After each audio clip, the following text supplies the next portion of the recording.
नमस्कार साथियों, स्वागत है आपका एडीएस क्लासेस के इस यूट्यूब प्लेटफॉर्म में। क्या आपको मैथ से डर लगता है? अगर आपको मैथ से डर लगता है, इसका मतलब आप मैथ को समझते नहीं हैं। दोस्तों, मैथ को समझने की ज़रूरत है, ठीक है? क्योंकि कोई काम तब तक मुश्किल होता है जब तक आप उसके बारे में सोचते हैं। जब आप वह काम करने लगते हैं तो वह काम धीरे धीरे धीरे धीरे आसान होने लगता है। इसी तरह मैथ है, ठीक है? मैथ सिर्फ सोचने से टफ है। मैथ को जब आप सोचने के साथ साथ अगर आप उसको करना शुरू कर देंगे तो उसी दिन से मैथ आसान हो जाएगा। क्योंकि बचपन से ही हम लोग मैथ पढ़े होते हैं, है ना? जोड़, घटा, गुना, भाग, दुकान जाओ, कहीं मम्मी का काम करो। तो मैथ क्या है कि मैथ हमारे बचपन से ही डेली रूटीन में जुड़े हुए हैं। लेकिन क्योंकि हम कंपटीशन का मैथ पढ़ेंगे और कंपटीशन के मैथ में आदमी को ये डर लगा रहता है कि हमें भाषा समझ में नहीं आती है। उसके लिए रीज़न ये है कि वो अपना भाषा अपनी तरह नहीं समझे, किताब की तरह समझते हैं। जब आप भाषा को अपने अनुसार समझना शुरू कर देंगे तो वही मैथ आपको आसान बना देगा, ठीक है? तो आइए आज हम समझते हैं कि मैथ खासकर एसएससी और रेलवे वगैरह में किस प्रकार का पैटर्न है। क्योंकि जब तक हम किसी का ढांचा नहीं तैयार कर लेते हैं तब तक हमें समझ नहीं आता है कि मैथ है क्या, आगे पढ़ना क्या है, समझना क्या है, कैसे हमें आगे बढ़ना है, ठीक है? मैथ के सिलेबस में दो पार्ट होते हैं, ठीक है? पहला होता है अरिथमेटिक और दूसरा होता है एडवांस, ठीक है? पहला अरिथमेटिक और दूसरा एडवांस। अरिथमेटिक जो है वह एक पार्ट में आ जाता है और एडवांस एक पार्ट में आ जाता है। तो अरिथमेटिक के कौन कौन से चैप्टर आते हैं, एडवांस में कौन कौन से चैप्टर आते हैं, इसको हम बारीक से समझते हैं। क्योंकि सबसे पहले हमको किसी भी युद्ध की तैयारी करने से पहले हमें रणनीति बनाना बहुत ज़रूरी है। क्या पढ़ना है आगे, हमें अगर यही पता ना हो तो थोड़ा सा सफ़र जो है कठिन हो जाता है, ठीक है? तो आसान बनाने के लिए सबसे पहले समझते हैं कि अरिथमेटिक के तहत पहला जो हो जाता है वह होता है बोर्डमास, ठीक है? इसे कैलकुलेट नहीं किया जाता है।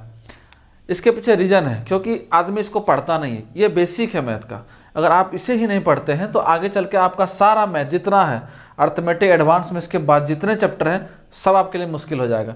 मेरा यह खुद का एक्सपीरियंस है कि मेरे पास जितने बच्चे पढ़ने आते हैं, मेरे पास भी नहीं, इवन किसी के पास, किन्हीं के पास पढ़ने जाए तो उसमें 100 में से 90 बच्चे पहाड़ा तक नहीं लिख पाते हैं, ठीक है?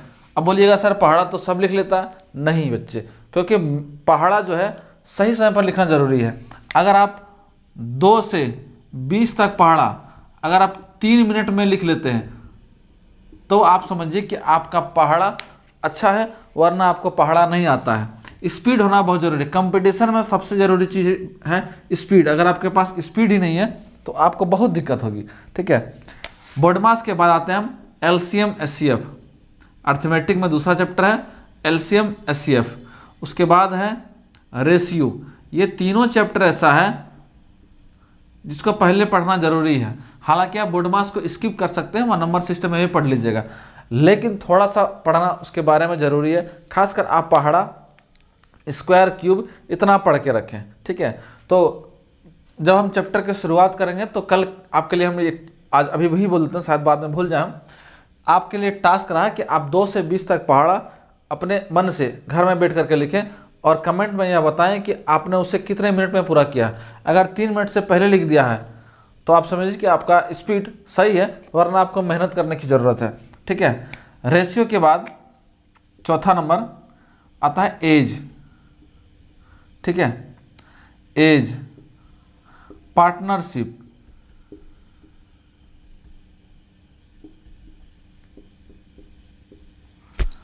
Mixture and allegation,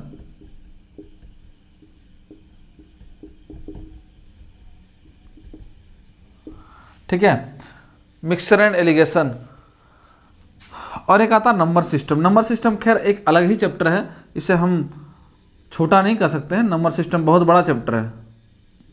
number system यह खुद में इतना बड़ा है कि इसके अंदर 5-6 टॉपिक आ जाते हैं, ठीक है? तो आपको हम नंबर सिस्टम लगभग 15-17 वीडियो तक बढ़ा देंगे क्योंकि थोड़ा बड़ा चैप्टर है, ठीक है? आगे चलते हैं। अर्थमेटिक में है दूसरा, अभी हम एडवांस नहीं ले रहे हैं, बाद में एडवांस लेंगे, ठीक है। अर्थमेटिक में ही अब इधर है क्या कि इस मैथ को सिस्टम से पढ़ना होता है, और सिस्टम के तहत आप देखिएगा कि अगर इसको हम नहीं पढ़ते हैं तो आपको बहुत दिक्कत हो जाती है। तो अर्थमेटिक का ही यह एक पोर्शन है, इसमें कोई भी फॉर्मूला या ट्रिक बोलते हैं, ट्रिक तो लगाना ही है, फॉर्मूला का यूज नहीं किया जाता है, ठीक है। यह एक सिस्टम से आप पढ़ते हुए जा सकते हैं। दूसरा चैप्टर जो हम लिखने वाले हैं उसमें बेसिक के साथ आपको पढ़ना पड़ेगा। अगर आप नहीं पढ़ते आपको बहुत दिक्कत हो सकती है। जैसे परसेंटेज बेस्ड होता है अर्थमेटिक में, क्या है कि परसेंटेज बेस्ड क्वेश्चन आता है, जैसे परसेंटेज, प्रॉफिट एंड लॉस, ठीक है, लिख देते हैं profit and loss, discount,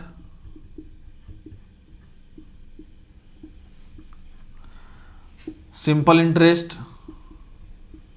compound interest,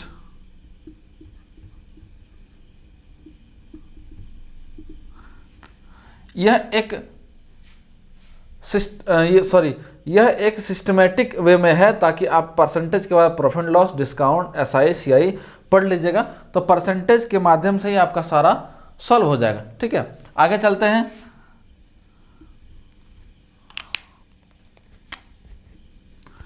time and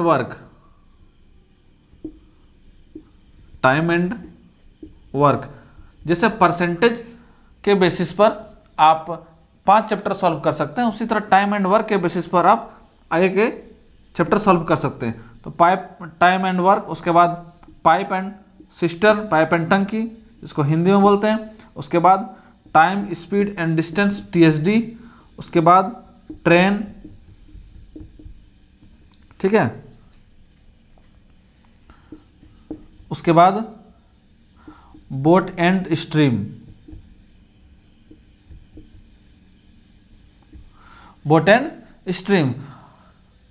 क्योंकि अब समझने वाली बात यह भी है कि रेलवे और एसएससी में थोड़े से पैटर्न में बदलाव किया गया है। एसएससी में क्या है कि कुछ नए चैप्टर को जोड़ा गया है, ठीक है। पहले तो रेलवे में भी था, लेकिन पहले क्या था कि रेलवे में डीआई, डाटा इंटरप्रिटेशन, डीआई, और अब 2 चैप्टर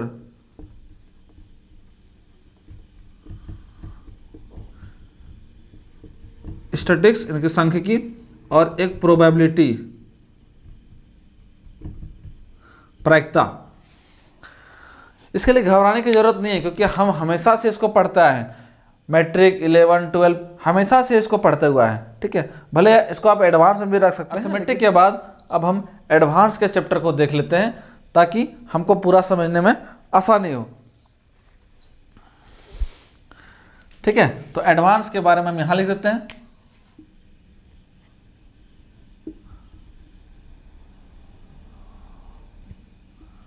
एडवांस, सबसे पहले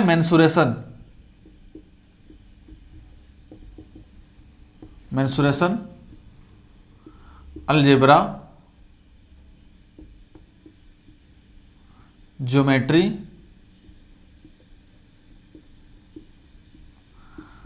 ट्रिगोनोमेट्री,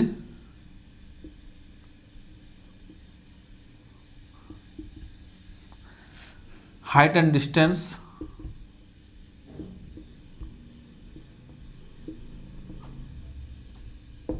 ठीक है, height and distance, mensuration, geometry, trigonometry, height and distance.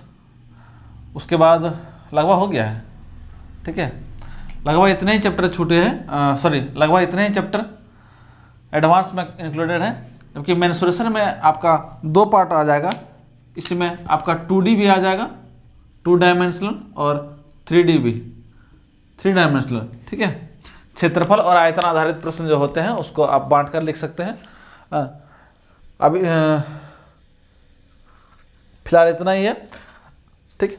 तो आगे चलते हैं। जैसे कि आपको अगर इसमें दिक्कत हो कि सर हमें ये इंग्लिश में है, तो जब हम पढ़ाना शुरू कर देंगे तो इंग्लिश के साथ साथ हिंदी भी बताएंगे, ठीक है। क्योंकि आपको थोड़ा सा इंग्लिश आना जरूरी है। अगर थोड़ा सा भी नहीं आता फिर भी घबराने की जरूरत नहीं। आपको अगर मैथ में कुछ भी नहीं आता हो, मेरे पास अगर मैथ में आपको कुछ भी नहीं आता हो, आपको सिर्फ नंबर का ज्ञान हो और पहाड़ा का ज्ञान हो, तो आपको पूरा मैथ हम पढ़ा सकते हैं। ठीक है, बस आपको बने रहना है।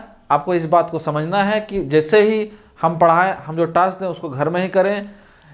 ठीक है, इसको यूट्यूब शुरू करने से मेरा मोटिव आप लोग से इतना ही था, जो भी स्टूडेंट मेरे पढ़ने के लिए दूर चले गए हैं, जो हमसे मेरा कोर्स कंप्लीट हो गया, या फिर जो भी महिलाएं हैं जिनको दिक्कत है, घर में आप पढ़ नहीं सकते हैं, जो मेरे पास आके पढ़ नहीं सकते हैं, आप घर में रह के पढ़ सकते हैं। मैं आपको पूरा सिस्टमेटिक ढंग से आपको एक एक चैप्टर पढ़ाऊंगा। ठीक है, आप कमेंट में बताएं कि आपको कौन सा चैप्टर शुरू करना है, आपको मेरा क्लास कैसा लगा, समझने का तरीका क्या रहा, क्या आप समझ पाए या नहीं। ठीक है, अगर आप सही तरीके से कमेंट करते हैं, आपको अच्छा कंटेंट अगर मिल जाता है, तो आपके लिए मेहनत करने के लिए हम तैयार हैं। आपके लिए प्रॉपर वीडियो, डेली वीडियो किसी न किसी चैप्टर का, अर्थमेटिक अगर आप बोलिएगा तो एडवांस का एक साइड और अर्थमेटिक का एक साइड से हम वीडियो प्रोवाइड कर देंगे। फिलहाल ये बोर्ड मास को स्किप भी कर सकते हैं, नहीं तो आप कमेंट बताइएगा कि पहले बोर्ड मास पढ़ना है या पहले एलसीएम एचसीएफ, क्योंकि बोर्ड मास, एलसीएम एचसीएफ और रेशियो। ठीक है, तो आगे चलते हैं और हम वीडियो को यहीं पर समाप्त करते हैं।